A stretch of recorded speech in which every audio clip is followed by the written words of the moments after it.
নিজে হাতে গাছ থেকে আম পাড়ার মজাটাই কিন্তু আলাদা। তো আমি স্নান টান সেরে ছাদে এসেছিলাম জামা কাপড় মেলতে, আর দেখলাম গাছে বেশ কয়েকটা আম পেকেছে। তো ওই জন্য এখন আমগুলোকে পেড়ে নিচ্ছি। আর এই আম পাড়ার বস্তুটা দেখছো, এটা কিন্তু আমি বোতল দিয়ে নিজে হাতেই বানিয়েছি। এটা দিয়ে কিন্তু বেশ সুন্দর আম পাড়া যায়।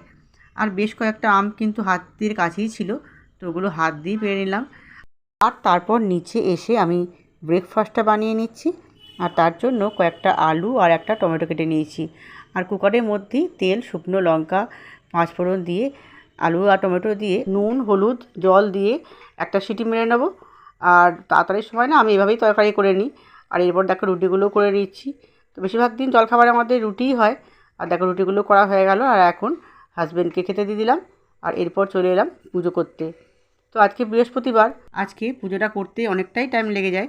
কারণ আজকে ঠাকুরের সমস্ত বাসনপত্র, ঘট, প্রদীপদানি, ধূপদানি এই সমস্ত কিছু মেজে তারপরে ঠাকুরের তাকগুলোকে পরিষ্কার করে ঠাকুরগুলোকে মুছে তারপরে পুজোয় বসি।